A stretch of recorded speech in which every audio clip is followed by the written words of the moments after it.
Treinamento D2, HM3, Medicina Agis Jacobina 2025.2. Questão 1. Paciente, sexo masculino, pardo, 55 anos, casado, segundo grau completo, técnico de automação, obeso, hipertenso e etilista crônico, comparece ao UBS queixando-se que há 30 dias iniciou o quadro de queimação em região epigástrica. Há 30 dias iniciou o quadro de queimação em região epigástrica, que tem como fator de melhora a alimentação e pioras em períodos de jejum prolongado ou ingesta de alimentos como café, farinha e pimenta. Fator de melhora a alimentação e piora em períodos de jejum prolongado ou ingestão de alimentos como café, farinha e pimenta. Refere também que o sintoma costuma acordá-lo à noite.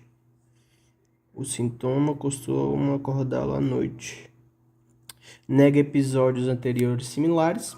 Relata que tem feito uso de omeprazol 20 mg da esposa. A queixa digestiva mais provável neste caso é...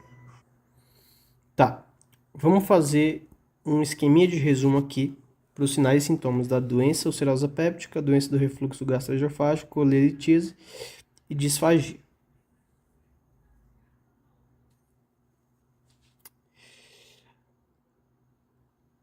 A doença ulcerosa péptica é quando temos uma úlcera na mucosa, podendo ela ser no estômago, se tornando uma úlcera gástrica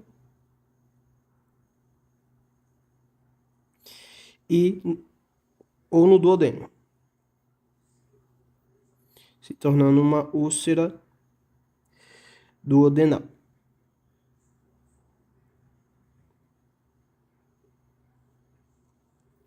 E a doença ulcerosa péptica vai apresentar sintomas como dor abdominal na região epigástrica,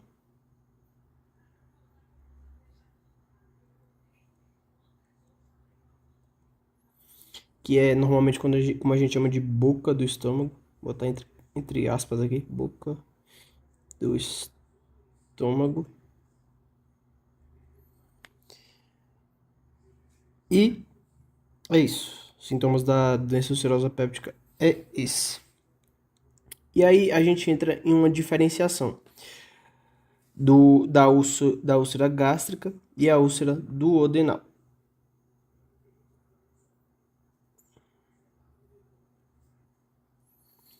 Na úlcera gástrica, a dor piora com a alimentação.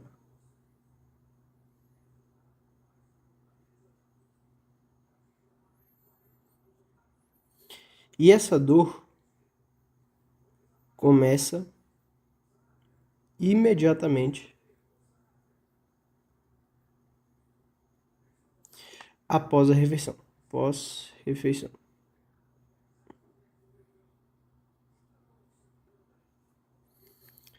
Os sintomas noturnos são menos comuns. Vou colocar aqui sem sintomas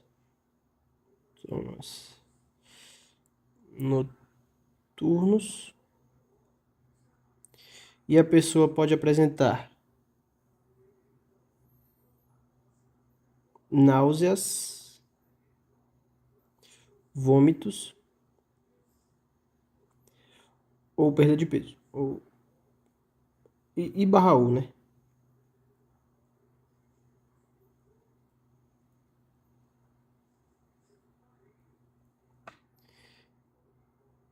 Isso é como a gente classifica a úlcera gástrica. E como é que a gente classifica a úlcera péptica? Vamos escrever aqui embaixo.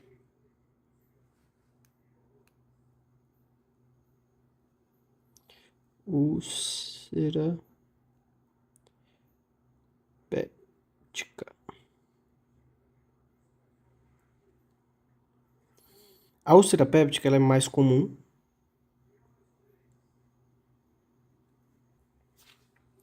Geralmente, a gente tem um alívio da dor com a alimentação.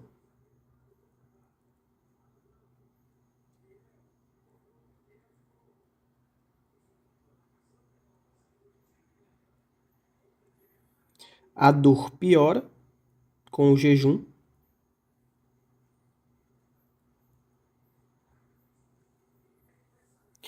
E a gente tem presença de sintomas noturnos. Bicho, ficou ruim assim, né? Vou botar um positivozinho assim. Sintomas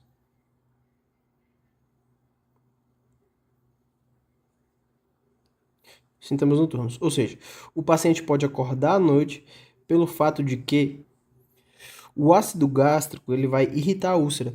E o ácido gástrico continua sendo produzido fisiologicamente para manter o pH estomacal baixo, para manter o pH em 1,7 mais ou menos, 1,7 ou 2. E assim o paciente acorda à noite, quando secreta ácido gástrico e irrita a úlcera, e aí o paciente começa a sentir dor, queimação. E a gente pode ter outros sintomas dessa úlcera péptica, como náuseas, bem parecido com o da úlcera gástrica. Náuseas, vômitos. E aí, entre esses dois que não são tão usuais da úlcera gástrica, que é a saciedade precoce. A pessoa enche fácil a barriga, sente que está cheio mais rapidamente. Saciedade precoce e distensão abdominal.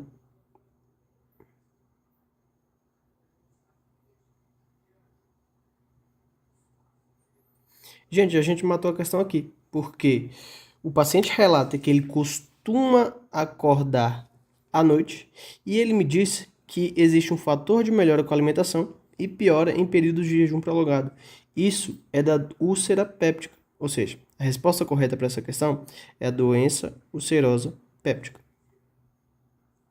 Mas aí a gente pode abordar aqui em cima, com esse pequeno espaço aqui, um pouco sobre DRGE, colelitise e disfagia, para a gente amarrar tudo. Então vamos falar um pouco sobre a doença do refluxo gastroesofágico. Vou diminuir aqui um pouco a minha caneta, que eu estou achando ela muito grossa, e vou começar a falar aqui para você. A DRGE é quando o conteúdo gástrico volta para o esôfago por conta de um relaxamento. Vou escrever por relaxamento do esfíncter esofágico inferior. E aí a pessoa vai ter sintomas como pirose, que é uma queimação retroesternal, que é o que a gente chama de azia. Queimação retroesternal. Gente, retroesternal significa que é atrás do osso externo, bem na meiuca assim do nosso tórax, a gente vai sentir uma queimação no esôfago, retroesternal. Pirose e regurgitação, ou seja, o paciente pode sentir que o alimento está voltando para a boca, o conteúdo gástrico está voltando para a boca. Regurgitação. E esses daqui são sintomas esofágicos, mas eu posso ter também sintomas extraesofágicos, que é quando acontece do conteúdo gástrico para passar para a traqueia. E aí o paciente vai ter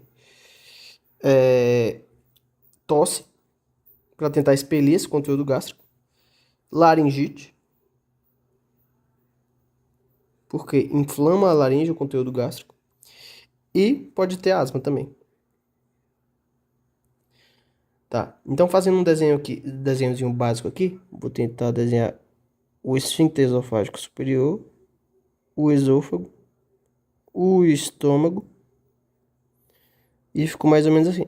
Aqui é o esfíncter esofágico superior, aqui é o esfíncter esofágico inferior, e aí o conteúdo gástrico volta para o esôfago por conta de um relaxamento do esfíncter esofágico inferior. Beleza? DRGE é isso aí. E agora a gente vai falar sobre colelitíase. Escrever aqui. Colelitíase. Colelitíase. Gente, muito fácil. Pedra na vesícula biliar. Cálculo na vesícula biliar. A definição é essa. Cálculo na vesícula biliar. E aí o que é que acontece? Como a vesícula biliar está atrás do fígado e o fígado está situado no hipocôndrio direito, ou seja, qual vai ser o sintoma mais característico da colelitíase? Sintoma. Vai ser uma dor intensa, contínua e aguda. Dor intensa, contínua e aguda. Aonde? No hipocôndrio direito. Mas ela também pode ocorrer na região epigástrica, porque a vesícula biliar, dependendo da variação anatômica, ela pode situar também um pedacinho na região epigástrica, no epigastro.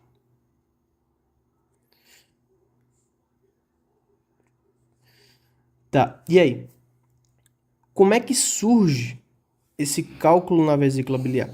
Ele vai ser desencadeado por alimentos gordurosos,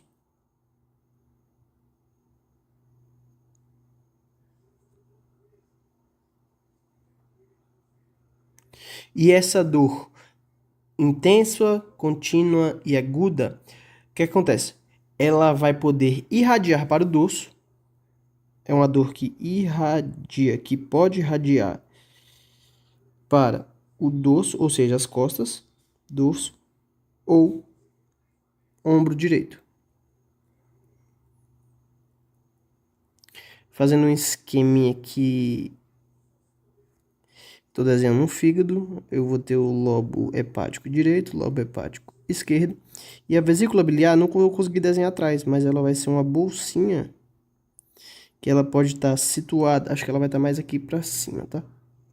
Vai estar situada aqui, e aí lá na divisão anatômica dos quadrantes abdominais, quadrantes não, das regiões do abdômen, a gente vai ter hipocôndrio direito, epigastro, e ele vai estar situado mais ou menos ou no hipocôndrio ou no epigastro, beleza? É isso. E a próxima doença é disfagia.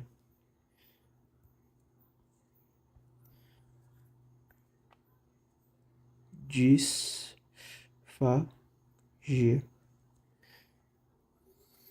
E aí o que acontece? Ou ela vai ser orofaríngea, ou ela vai ser esofágica. Acontece que eu já fui diferenciando os dois tipos de disfagia, mas eu não falei o que é, né? Disfasia é a dificuldade em engolir. Dificuldade para engolir. Na disfagia orofaríngea, o paciente ele vai ter dificuldade em... Aqui é a língua, tá, galera? Aqui é a língua, que é o palato duro, aqui é o palato mole. E ele vai ter dificuldade em passar o alimento da boca para o esfíncter esofágico superior. Ele vai sentir essa dificuldade e vai ter a sensação de alimento preso na garganta. Alimento preso na garganta.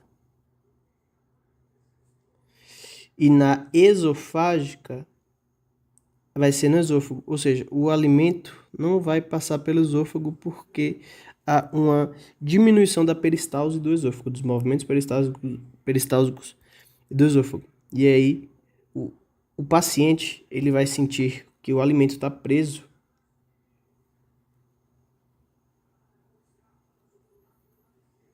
preso no esôfago. E com isso ele vai sentir uma dor retroesternal. Dor retroesternal. Agora a gente vai para a questão 2.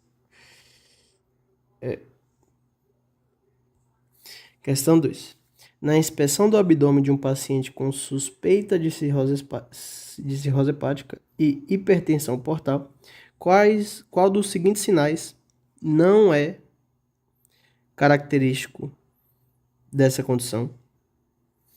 Então, o que acontece aqui, galera? Na ascite, eu vou ter um aumento da pressão hidrostática.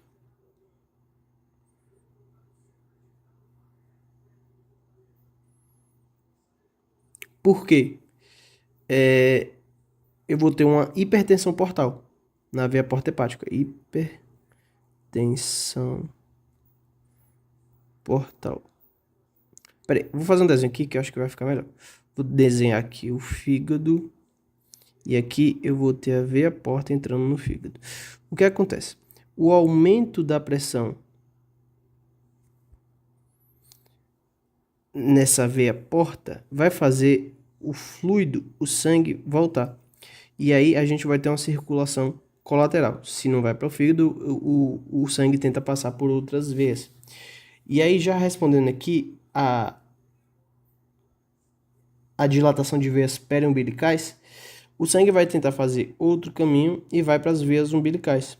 Então aqui eu vou desenhar uma barriga, um umbigo, e a gente vai ter uma elevação dessas veias umbilicais. E aí vai ficar bem marcado e vai dar para ver essas veias paraumbilicais por conta da circulação colateral. Então, é chamado de cabeça de medusa porque a medusa tem cobras no cabelo, né? E tipo, essas veias dilatadas, elas parecem cobras, então colocaram esse nome. Então, na suspeita de uma cirrose hepática e uma hipertensão portal, eu vou ter dilatação das veias periumbilicais. Se ela dilatou para essas, ou se houve circulação contralateral para essas veias umbilicais, esse sangue vai tentar passar de algum jeito para chegar no coração. E aí a gente vai ter extravasamento de fluido e acúmulo de líquido na região abdominal. Eu vou ter aqui o fígado, o intestino grosso, o intestino delgado aqui, jejunilho, e aí eu vou ter um acúmulo de líquido. E aí tem que fazer a paracentese para drenar esse líquido. Então, a ascite é um sinal característico da suspeita de cirrose hepática e hipertensão portal, e icterícia também, que indica uma falência dos hepatócitos. O sinal de Gray-Turner, ele não é característico dessa condição, porque vai ser equimose é aquela mancha roxa na pele, aquela mancha de quando a gente sofre uma pancada e fica um roxo, é porque houve um rompimento dos capilares sanguíneos naquela superfície. E aí vai ficar bem roxo. E o sinal de Gray-Turner é equimose em flancos. É o roxo em flancos. Se, por exemplo, aqui eu tenho aqui um abdômen, eu tenho aqui um umbigo e aqui os mamilos, eu vou ter o sinal de Gray-Turner mais ou menos aqui, ó. Um roxo nos flancos. Entendeu? E é isso. Questão 2, letra D. Questão 3. Durante o exame físico do abdômen, eu pausei um pouquinho porque meu cachorro começou a latir, mas vamos voltar aqui. Durante o exame físico do abdômen, a sequência clássica preconizada em semiologia clínica deve ser seguida para evitar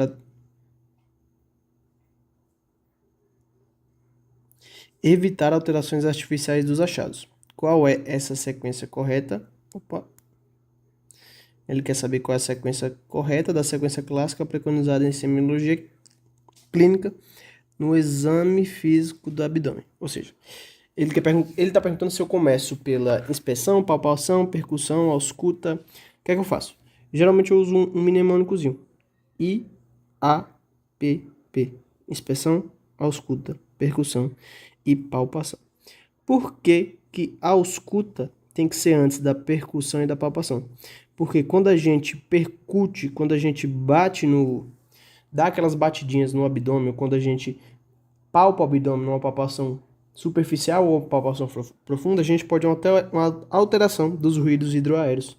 E é por isso que a gente tem que fazer a ausculta antes. Mas, fazendo um pequeno resumo aqui, o que é que a gente vê na inspeção? A gente vai buscar ver, observar a simetria, se tem abaulamento,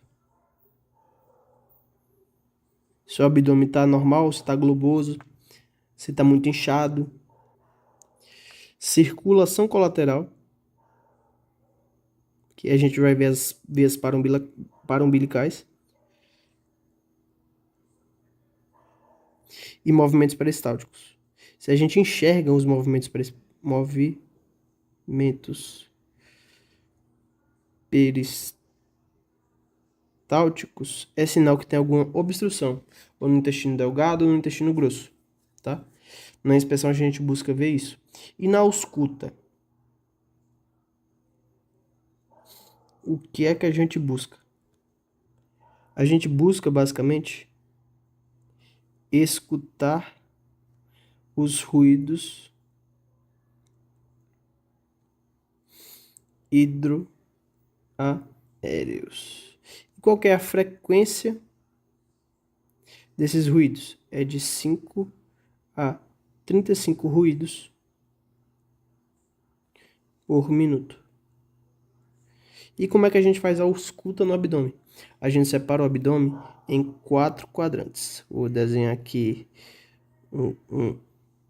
uma pessoa, os mamilos, o umbigo, e aí a gente divide o abdômen em 4 quadrantes.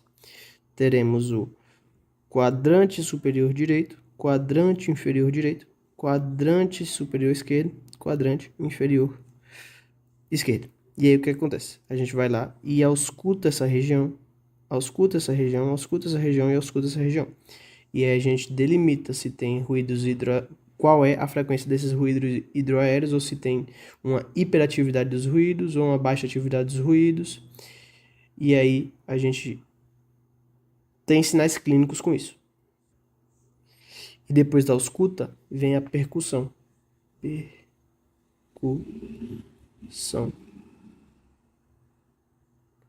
Percussão.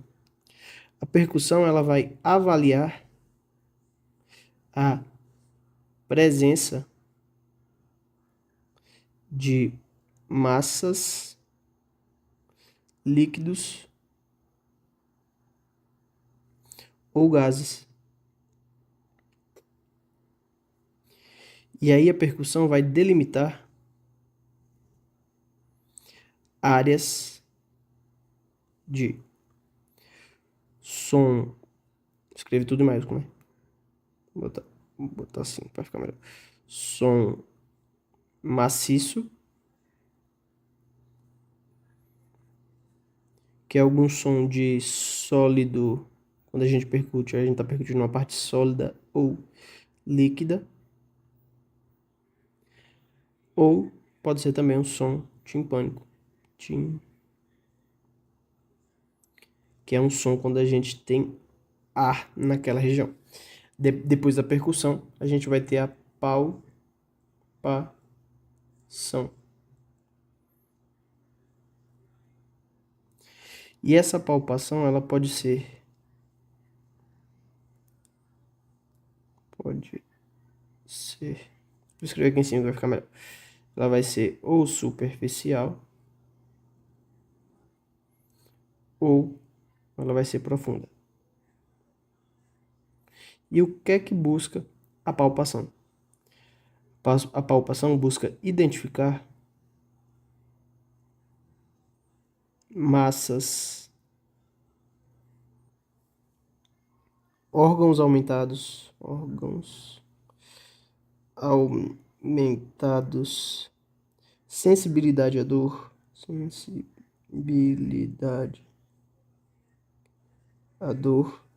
e também sinais de irritação do peritônio.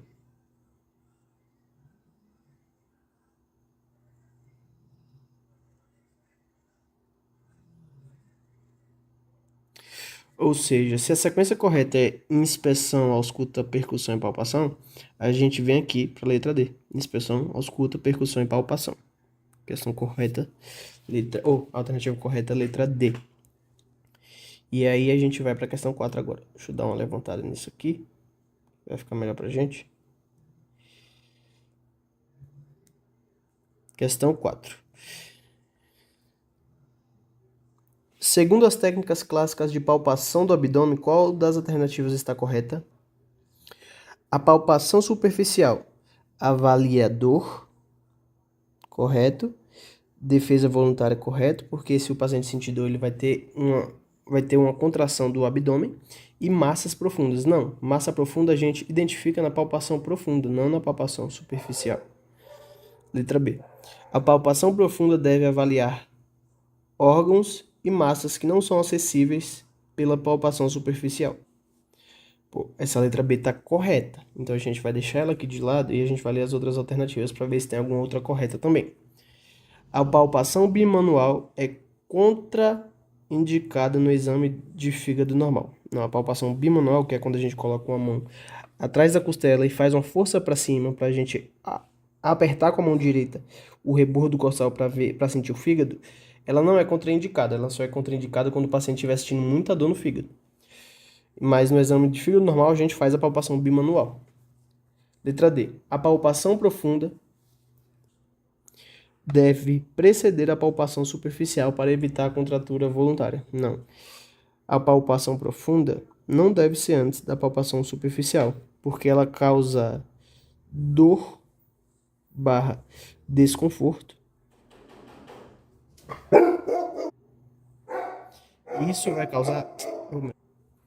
Isso vai causar uma tensão muscular defensiva.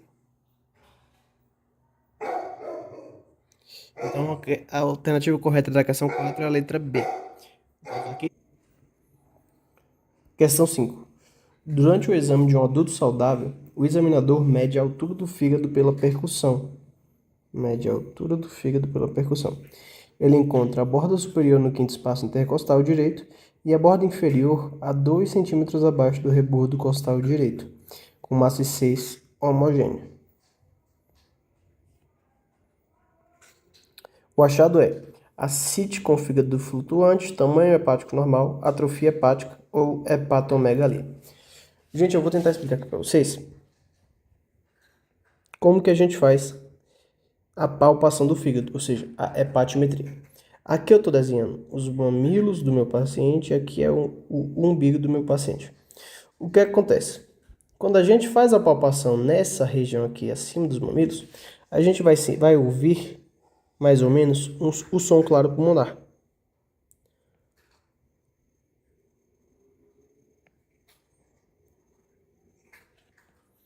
E quando a gente faz a palpação nessa região aqui, entre a quinta costela e o rebordo costal, a gente vai ouvir um som timpânico.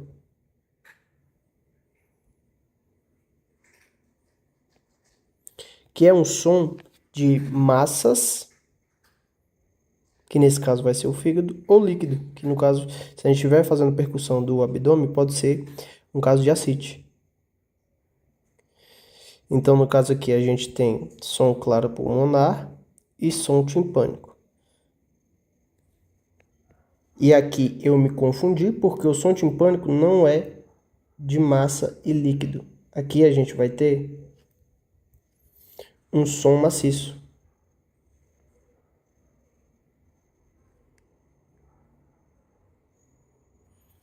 Por quê? Vai ser o som de alguma massa ou líquido. E nessa parte aqui do abdômen, mais ou menos por aqui, a gente vai ter o som timpânico, que vai ser de ar.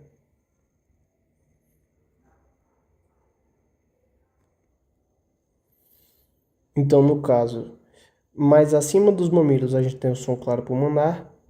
Nessa região aqui, entre o mamilo e o rebordo costal, a gente vai ter o som maciço, que vai ser o som feito pela percussão do fígado. E aqui a gente vai ter o som timpânico, que é o som normal, que tem que ter ar. Beleza, então.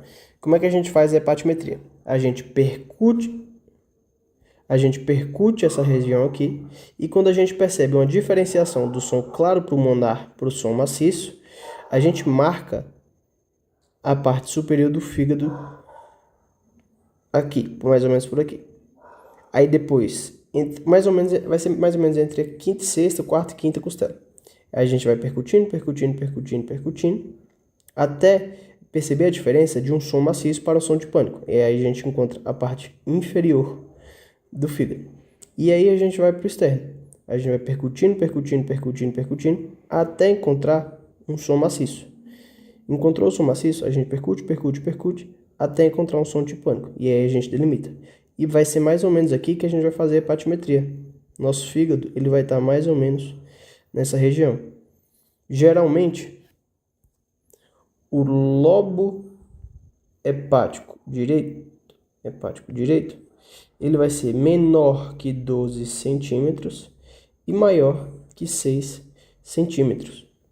E o lobo hepático esquerdo, ele vai ser menor que 8 centímetros e maior que 4 centímetros.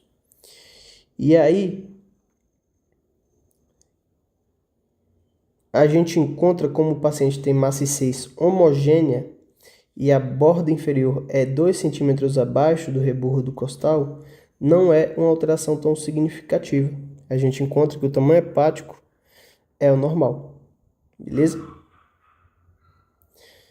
Questão 6. Qual é a manobra ou ação mais segura e recomendada para confirmar o posicionamento correto de uma sonda nasoenteral após sua inserção, antes de iniciar qualquer infusão? Gente, geralmente, o padrão ouro para ver o posicionamento correto de uma sonda nasoenteral antes de iniciar qualquer percussão é a realização de uma radiografia de tórax ou abdômen, que a gente vai ver um sinalzinho metálico lá que vai indicar para a gente se está certo ou não. Por que não pode ser verificação do pH aspirado gástrico? Porque o paciente pode estar em uso de inibidor de bomba de próton, pantoprazol, omeprazol, lansoprazol, e aí vai diminuir ou vai aumentar esse pH gástrico. Aí pode ter uma confusão diante disso. Por que não pode ser a ausculta do epigastro durante a insuflação de ar? Porque pode dar um falso positivo. Pode dar falso. Porque a insuflação de ar a gente vai ouvir se a sonda estiver no pulmão ou no esôfago. E não pode ser aspiração de conteúdo gastrointestinal e observação de suas características. Por quê? Porque as secreções brônquicas / esofágicas se assemelham com a gástrica.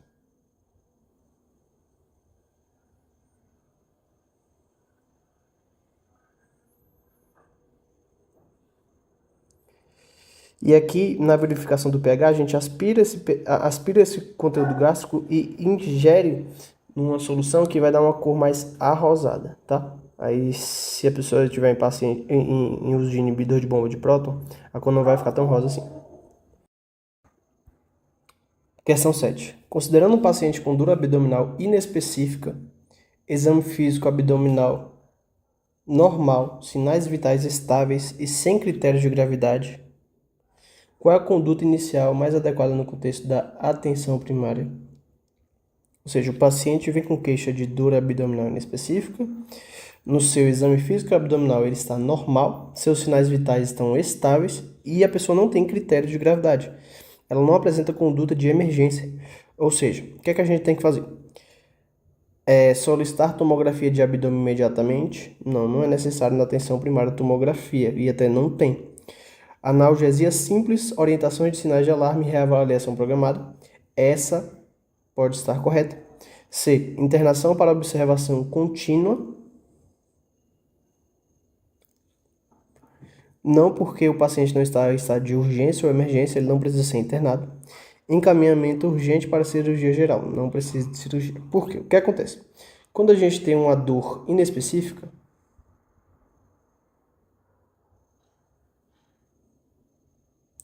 e sem sinais de alarme,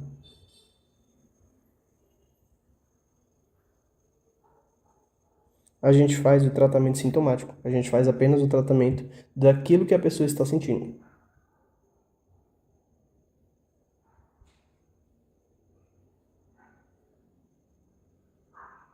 Então, se a pessoa sentir dor, a gente trata com analgésico. Um analgésico simples nesse caso, porque ela não tem nada de anormal no exame físico abdominal e os sinais vitais estão estáveis. E aí a gente realiza uma orientação de sinais de alarme para a pessoa retornar e a gente coloca uma reavaliação programada se ela não sentir nenhuma dor, nenhuma piora da dor. Questão 7, letra B.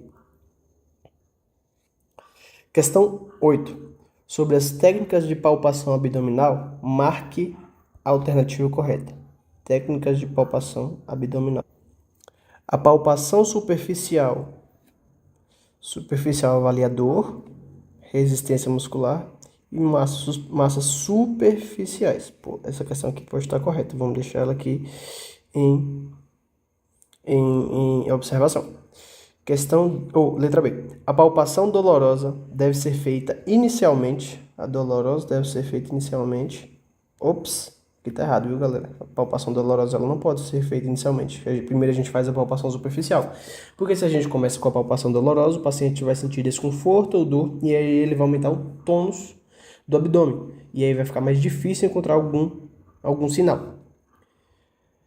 Letra C. A palpação deve iniciar obrigatoriamente no epigastro, independente da queixa. Não, minha gente, não é obrigatoriamente no epigastro. A gente começa a palpação aonde o paciente não tem dor. Porque se a gente começa onde ele tem dor, ele vai contrair, vai ficar mais difícil de perceber quais são os sinais da palpação. E é isso. Letra D. A mão deve permanecer tensa e rígida. Não, a mão não deve permanecer tensa e rígida. Ela deve permanecer firme para a gente ter a percepção sensorial do que estamos sentindo durante a palmação. Se a gente estiver tensa e rígida, isso vai atrapalhar a percepção. Então, a alternativa correta da questão 8, letra A. Questão 9. Um paciente de 45 anos com diagnóstico de megaesôfago chagásico chega ao consultório queixando-se de dificuldade para engolir. O paciente sente dificuldade em engolir. Na anamnese, ele diferencia que a dificuldade é maior para sólidos do que para líquidos e que tem a sensação de que o alimento para no peito. Sensação de que o alimento para no peito. Essa descrição é mais compatível com.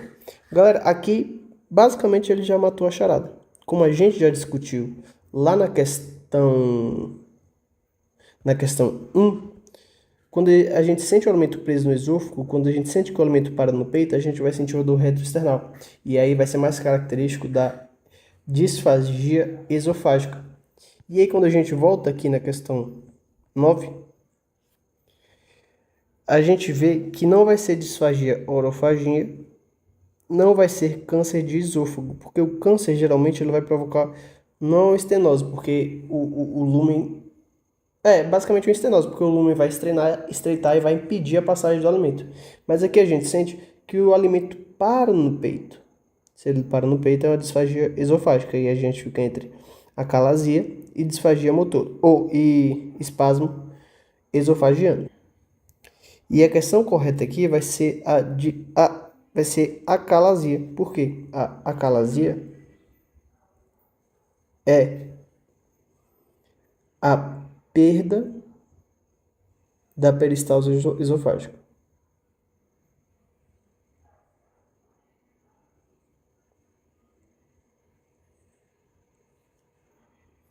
E para ficar mais fácil da gente entender, eu vou abrir aqui o nosso material das doenças da segunda rodada de HM3. Esse aqui é o nosso material da disfagia, e quando a gente desce aqui, a gente vê a disfagia orofaríngea e a disfagia esofágica. Na esofágica, a gente vai ter as causas estruturais e as causas neuromusculares. Dentre as causas neuromusculares, a gente vai ter a acalasia e o espasmo esofágico difuso. O que é que diferencia esses dois? Na acalasia, a gente não vai ter um movimento peristáltico do esôfago, ou então ele vai estar reduzido, e a gente vai ter um alto tônus do esfíncter esofágico superior. Vai ter um alto tônus, vai ser mais difícil passar o alimento do esôfago para o estômago. E no espasmo esofágico difuso, o principal sintoma é uma dor retroesternal intensa. A pessoa vai sentir muita dor retroesternal, mas o tônus do esfíncter esofágico inferior vai estar normal e ele vai conseguir passar alimento também para cá, se por acaso passar. E aí a gente tem uma contração forte e irregular do esôfago. E agora a gente volta lá para a nossa questão. E agora a gente sabe que não é espasmo esofagiano e que a questão é sobre a acalasia. Questão 10. Uma mulher de 46 anos procura unidade de saúde relatando o intestino preso há aproximadamente 8 meses. Durante a entrevista clínica com abordagem MCCP, ela descreve esforço evacuatório, sensação de evacuação incompleta e fezes endurecidas. Ou seja, a paciente aqui ela faz muito esforço evacuatório, tem sensação de evacuação incompleta e fezes endurecidas na escala de Bristol, tipo 1 e tipo 2, que é aquela escala lá que tem 7 tipos de fezes. A paciente nega perda de peso, hematoquesia, que é sangue nas fezes, febre ou dor intensa. Isso aqui pra gente é muito importante, porque não mostra sinais de alarme. A pessoa não perdeu peso, não teve sangue nas fezes, não teve febre ou dor intensa. Então ela não teve sinais de alarme. A paciente relata baixa ingestão hídrica e dieta pobre em fibras. No exame físico abdominal é normal, sem sinais peritoneais. Ao toque retal, não há massas, tônus preservado e presença de fezes ressecadas no reto. Considerando os dados acima, qual a melhor interpretação clínica e conduta inicial adequada? Minha gente, se a gente olha aqui, essa paciente não tem sinais de alarme.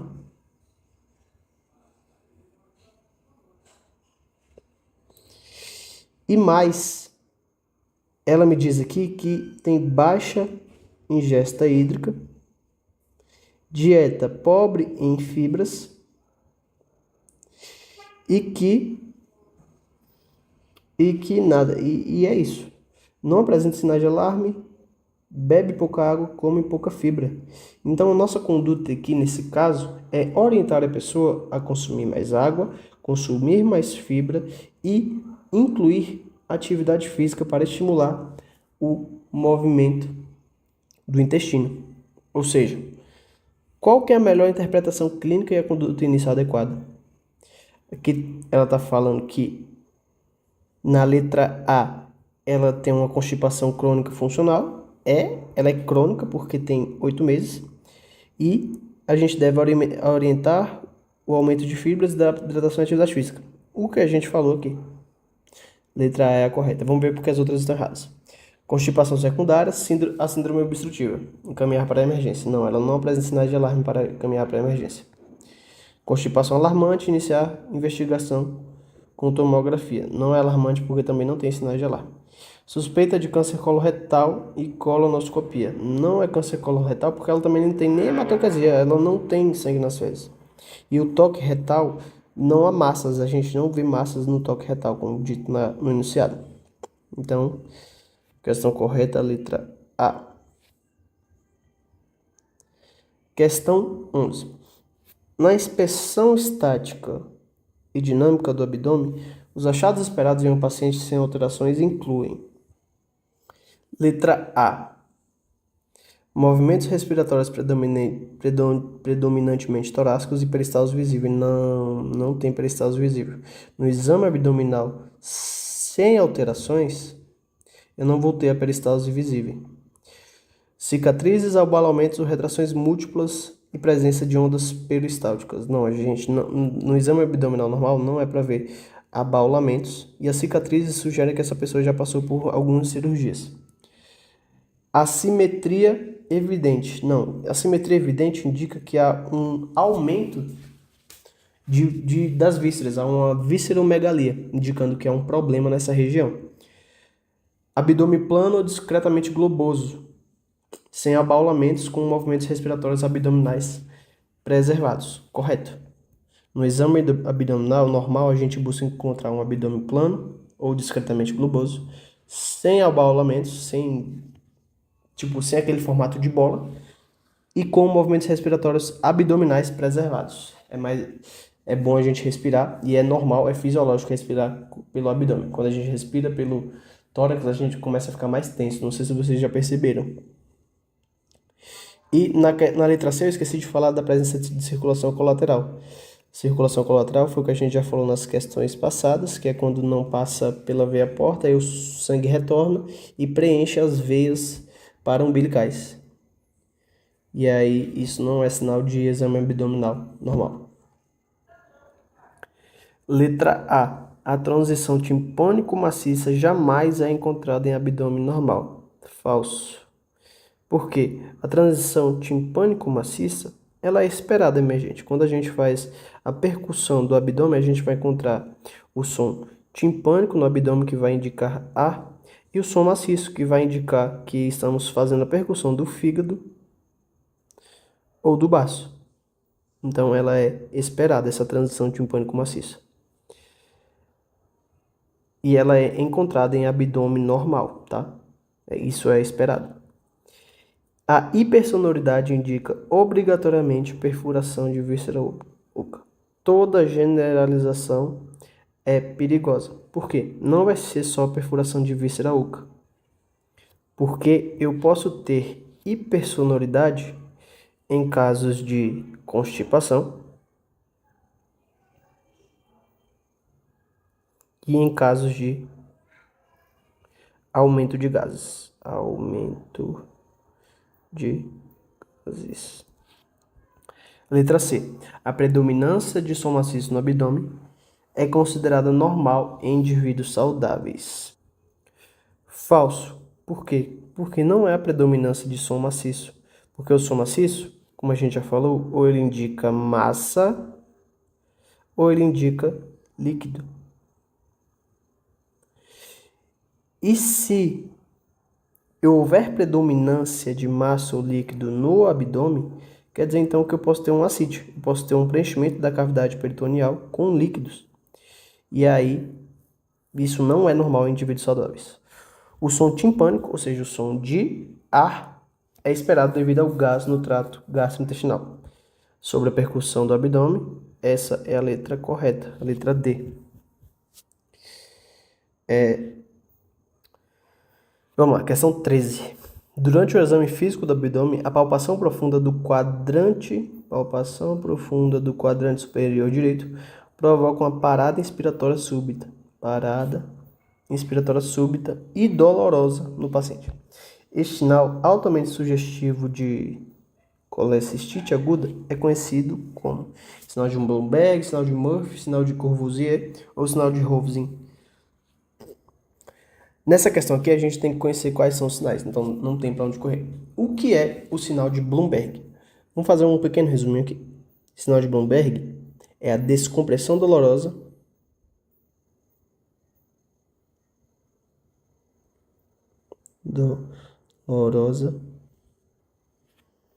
no quadrante inferior direito. Isso vai indicar para a gente uma peritonite, ou seja, uma inflamação do peritônio, que pode ser também uma apendicite. É um dos sinais que a gente olha para apendicite. Apendicite barra peritonite. Eu vou pular o sinal de Murphy porque ela é a resposta correta e vou explicar para a gente qual é o sinal de Courvoisier. Esse sinal indica para a gente a presença de icterícia e vesícula biliar palpável e indolor. E esse sinal vai sugerir para a gente uma obstrução baixa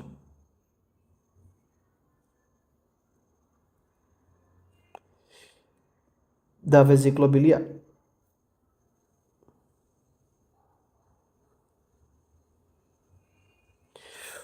O sinal de Rosen é quando a palpação no quadrante inferior direito gera dor no quadrante inferior esquerdo. Ou seja, eu palpei o quadrante inferior direito e senti dor no quadrante inferior esquerdo. Esse é o sinal de Rosen. E o que é que ele indica pra gente?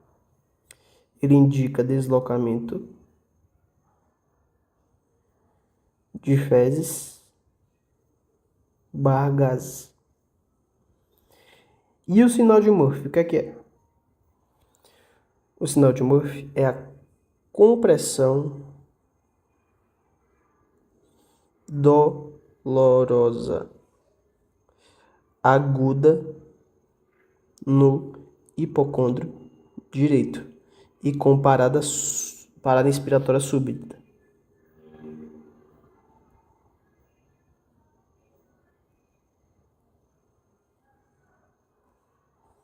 E o sinal de Murphy vai indicar pra gente qual é a cistite aguda.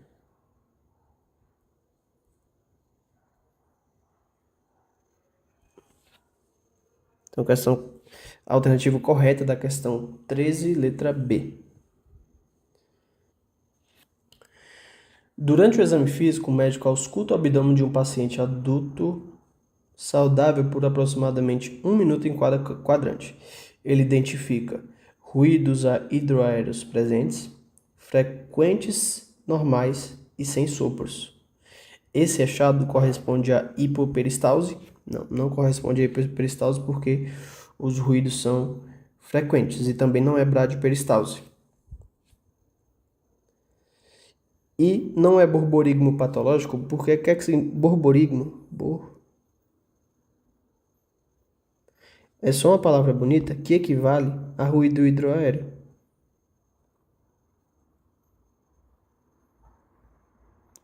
Ou seja, não é patológico por quê? Porque é frequente, é normal e sem sopro, e ele está presente.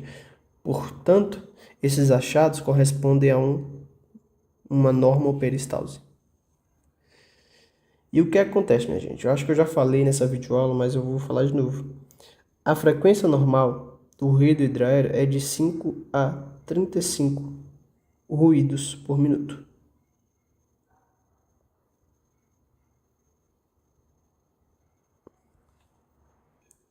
E eu esqueci de falar aqui que no ruído hidroaéreo patológico, o que a gente vai ouvir? A gente vai ouvir um som alto e geralmente metálico.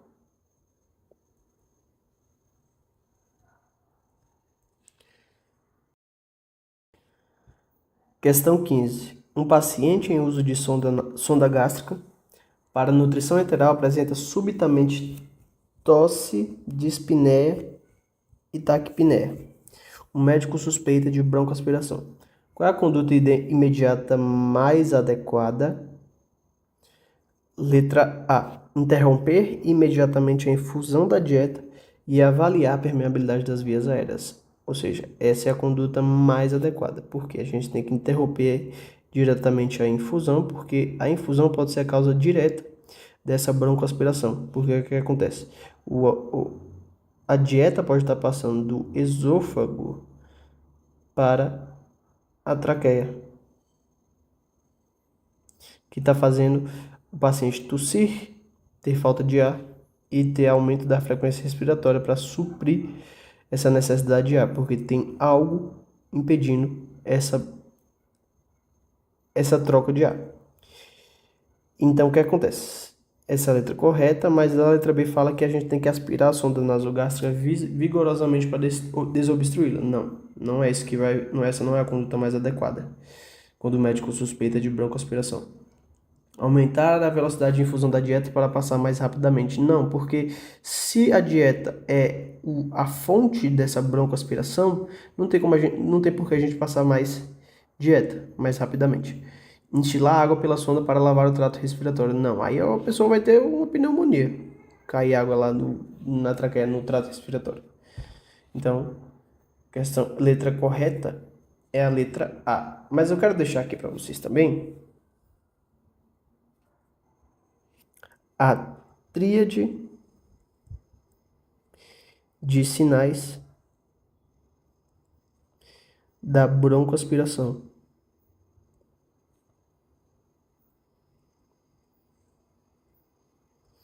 Isso aqui é bom a gente tomar nota porque pode ser sinal para a gente perceber quando a gente estiver trabalhando. E o que acontece? A pessoa vai ter tosse, que é o mecanismo de defesa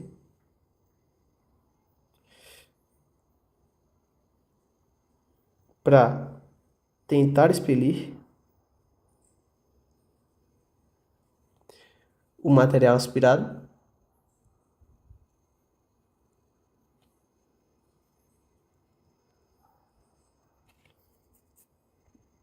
Dois, a gente vai ter dispneia, que vai ser a dificuldade respiratória.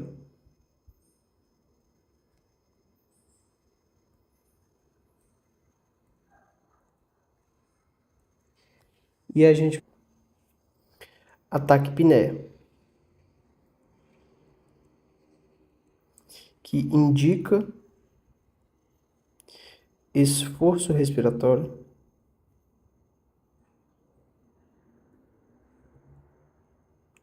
para tentar compensar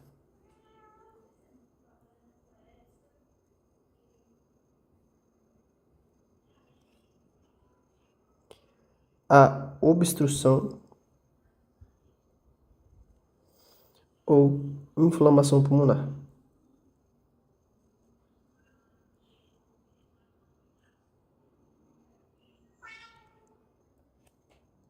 Então, nesse caso, o que é que a gente vai fazer? A gente vai interromper imediatamente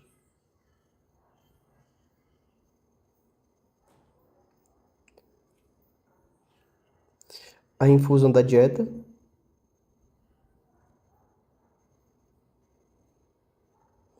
porque, como eu já expliquei,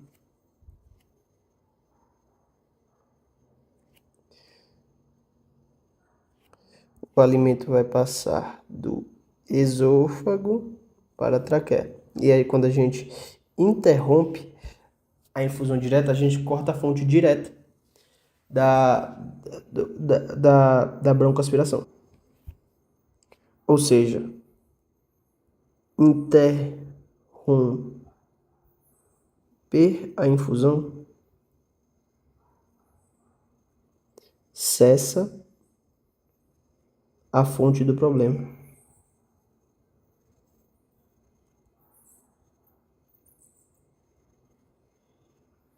E o que é que a gente faz quando a gente interrompe essa infusão da dieta? A gente avalia a permeabilidade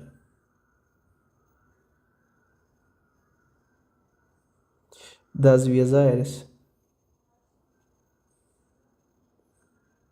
Então, o que é que a gente faz? A gente verifica a saturação de O2, a gente realiza a ausculta pulmonar para verificar o murmúrio vesicular ou o som claro pulmonar ou algum som anormal. E a gente busca sinais de obstrução, sinais que estão impedindo a pessoa respirar melhor.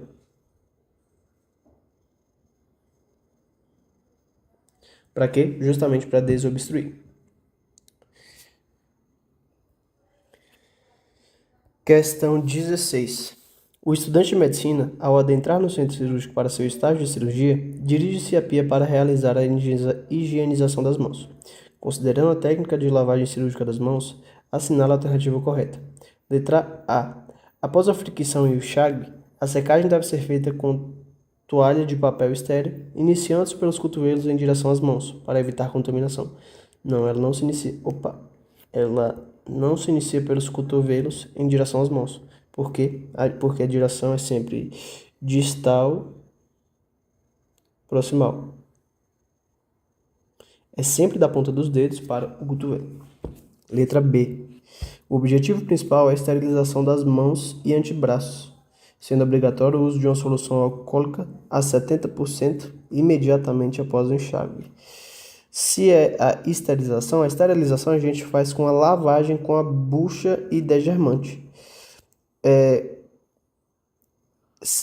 Aqui não seria esterilização, aqui seria degermação, que é quando a gente deixa o campo estéril com solução alcoólica.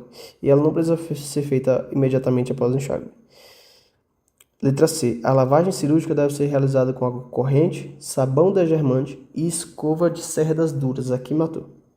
Não é cerdas duras, as cerdas têm que ser firmes, mas não duras, para uma fricção mecânica eficaz, que deve cobrir as mãos e antebraços até o cotovelo com uma fricção mecânica minuciosa por 3 a 5 minutos, sendo seguida de secagem com toalha de papel não estéril. Aí matou tudo, né? Toalha de papel não estéril.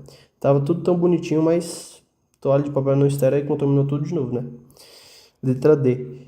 É um procedimento que visa a remoção mecânica de sujidades e a redução da microbiota transitória e residente, sendo a solução antisséptica mais utilizada à base de clorexidina aquosa, que deve cobrir as mãos e antebraços até o cotovelo, com uma fricção mecânica minuciosa por 3 a 5 minutos, sendo o enxágue realizado mantendo as mãos mais elevadas que os cotovelos. É exatamente isso que a gente tem que fazer na lavagem cirúrgica das mãos. Questão 17. Durante a percussão do abdômen de um jovem saudável, você identifica predomínio de timpanismo. Especialmente nas regiões centrais. Esse achado deve ser interpretado como achado normal devido ao conteúdo gasoso das alças intestinais. Nas regiões centrais, a gente vai ter o som timpânico. Isso está correto, que é o som de ar. E o jovem é saudável, ele não está se queixando de nada. Questão 18. A complicação mais comum relacionada à presença da sonda nasogástrica ou sonda nasoenteral, que está diretamente associada ao seu trajeto e ponto de fixação, é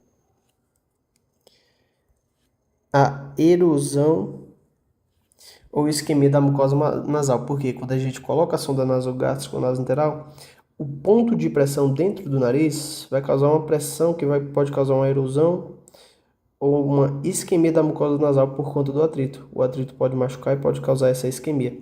E essa é a complicação mais comum da sonda nasogástrica ou nasoenteral. É isso, valeu.